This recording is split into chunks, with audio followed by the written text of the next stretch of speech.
On a cold day on the outskirts of a German airfield, a group of Soviet prisoners from the Karlshagen camp were doing routine work, filling craters after the bombing.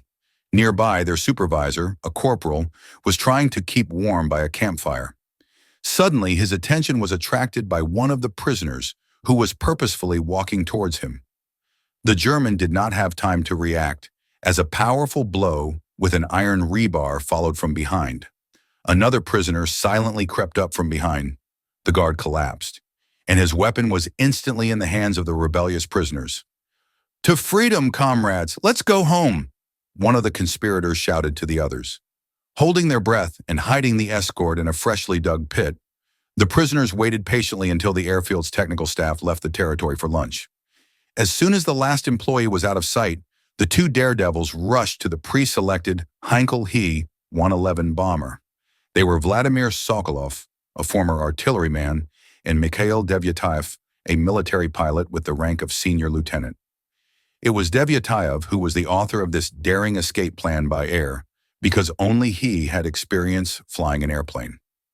On February 8, 1945, one of the most daring escapes of the Second World War took place: the hijacking of the Henkel 111 bomber from the so-called Goering Reserve, a secret camp on the island of Usedom, where they tested V-1 and V-2 missiles and developed the latest aircraft. A group of Soviet prisoners of war led by pilot Mikhail Petrovich Devyataev managed to accomplish this. The base on the island was a heavily guarded facility surrounded by an air defense system, a fleet of combat aircraft and SS units. Prisoners of war were kept under the strictest supervision, doing hard work during the day, and at night they were locked in barracks. Escorts and guards were stationed throughout the territory, and any resistance was punishable by death. The prisoners were used as expendable material, and they were fed only minimally: a piece of bread, a cup of balanda, and a few rotten potatoes. The only way out of the base was considered to be the cremation tube. The escape on the Henkel 111 bomber was carefully planned and had been in preparation for several weeks. Mikhail Devyataev, possessing outstanding organizational skills, was able to assemble a reliable team of like-minded people, eliminating all possible risks. A group of conspirators, acting thoughtfully and inventively, got rid of dubious and unreliable people at the airfield worksite. Some were accused of theft, others were eliminated with the help of staged injuries. The team was based on Devyataev's close associates Sokolov and Krivonoglov, who made a significant contribution to the preparation. On the eve of his escape, new trials befell Mikhail. After a conflict with the criminal elements of the camp, he received a death sentence. He was supposed to be killed in 10 days. This period became a point of no return for him. Despite the beatings and bullying, Devyataev did not give up. In the remaining days, he secretly studied the aircraft's design, examining broken parts in a landfill near the airfield. This knowledge was crucial for the successful hijacking and gave the group a chance for freedom. How did a pilot, even if he was a prisoner, end up at a base with military aircraft? It all started with an unsuccessful escape attempt from the new Königsberg camp, after which Mikhail Devyataev was sent to a death camp. It was there that fate brought him together with a captive hairdresser who gave Mikhail the badge of a deceased teacher. So Devyataev, a military pilot, became Nikitenko's teacher. The German authorities, without verifying the accuracy of the data, made a serious miscalculation. Not just a prisoner, but a talented pilot with vast experience got to the Peenemünde base. By that time, Devyataev already had a brilliant fighting reputation. Back in June 1941, he shot down his first enemy aircraft, and during the war years he managed to win many victories, deliver supplies and medicines, and evacuate the wounded. Once at the secret base with the latest weapons, he quickly found a way to use his skills. The escape plan was prepared in advance, but the details remained uncertain until the last moment. None of the conspirators knew which plane they would be able to hijack. As fate would have it, the group ended up on board Graudens's private jet. A German bomber has two exhausted prisoners frantically searching for a way to get inside. Devyataev resolutely breaks the lock on the lower hatch of the aircraft and makes his way to the pilot's seat, while his comrade Sokolov hurriedly removes the covers from the engines.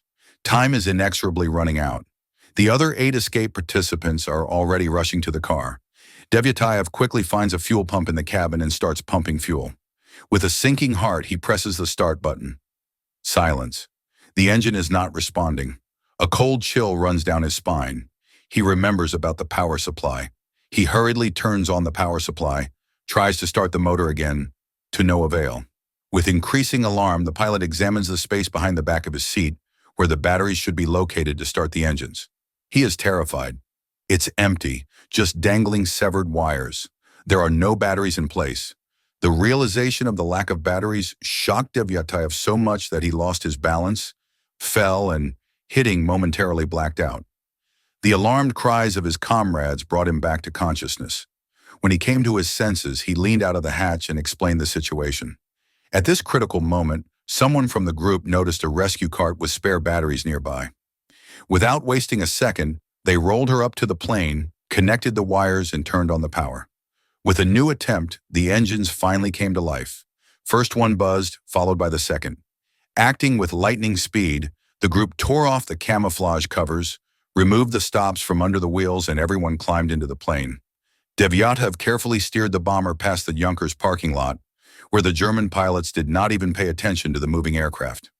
Once on the runway, he began to accelerate. But then a new problem arose. Despite all the efforts of the pilot, the plane refused to take off. The car sped forward, rolled out of the concrete strip, sped across the snow-covered grass, straight to the sea cliff. At the last moment, Devyataev braked sharply and turned the plane around, which stopped with a terrible screech at the very edge of the abyss, raising a cloud of dust and snow. And German soldiers were already fleeing from the airfield. Panic is growing in the cabin. The prisoners are in despair. But Devyataev is frantically searching for the technical reason for the failure. Turning the plane to the runway, he directs a multi-ton car at the pursuers. There is no choice. The Germans, realizing what is happening, scatter, rushing to arm themselves and get to the anti-aircraft guns. Devyataev takes the plane to the runway, ready for the final dash. It's better to crash into stationary planes than return to the clutches of the executioners, pulsates in his mind. A new acceleration, but the plane again does not obey the steering wheel. Suddenly, a hunch dawns on the pilot. The tail trimmers remained in the landing position. But where can I find the right switch among dozens of devices? There is no time to search. The cliff to the sea looms ahead again. "Help!" screams Devyataev to his comrades. Exhausted prisoners put their last strength into the steering wheel. With their combined efforts, the plane finally lifts off the ground. "Hold it! Don't let go!" the pilot commands as the car gains altitude. But suddenly the speed drops. The plane starts to stall. In these critical seconds, Devyataev manages to find the right toggle switch and move the trimmers to the flight position. It worked. "We're flying," he exhales with relief. During the flight, the fugitives changed course several times, fearing to cross the territory of the Soviet Union on an enemy plane. As a result, they had to land near Voldenberg, in a zone controlled by Soviet troops. It seemed that freedom was near, but instead of salvation, new trials awaited them. During the war, even those who had gone through the horrors of Nazi captivity were suspected. Devyataev and his comrades were sent to a filtration camp, and Mikhail Petrovich himself could not return to flying. The command no longer trusted him to control the aircraft. After the war, Devyataev was forced to work at the river station in Kazan, where his fate unexpectedly crossed with Sergei Korolev. The plane that the fugitives chose turned out to be more than a simple bomber. It was a special modification of the Henkel He-111H-22, designed for experiments with rocket weapons. It was from such an aircraft that the Germans launched the V-1 cruise missile for the first time in combat conditions in the summer of 1944. There is also speculation that special radio equipment was on board to control the flight of the V-2 ballistic missiles, a project led by Wernher von Braun, who later became a key figure in the American space program. The story got an unexpected sequel. In the fall of 1945, Mikhail Devyataev was invited to the island of Usedom by the legendary Soviet designer Sergei Korolev. His knowledge of the hijacked plane in German rocket technology proved invaluable. In the following years, Soviet engineers first reproduced the V-2 and then created their own R-1 ballistic missile based on it. This was the beginning of an impressive chain of achievements. From the R-1, the path led to the creation of the powerful R-7 rocket, the brainchild of Korolev. It was R-7 that ushered in the space age in 1957, launching the first artificial satellite of the Earth, and its modification, the Vostok rocket, made the greatest breakthrough in human history, lifting Yuri Gagarin into low Earth orbit on April 12, 1961. Most of his colleagues from the legendary 10 died after returning to the front and were awarded posthumously. The story of their daring escape became known only years later when Devyataev's feat was officially recognized. Mikhail Petrovich wrote the books Flight to the Sun and Escape from Hell, and after 1957 he often talked about his experiences in interviews. In November 2002, this outstanding man died. His name, alas, still remains little known among a wide audience, although his heroism deserves special respect. Mikhail Devyataev embodies the courage, loyalty, and steadfastness of Soviet soldiers. His story deserves to be passed on to future generations as an example of true valor.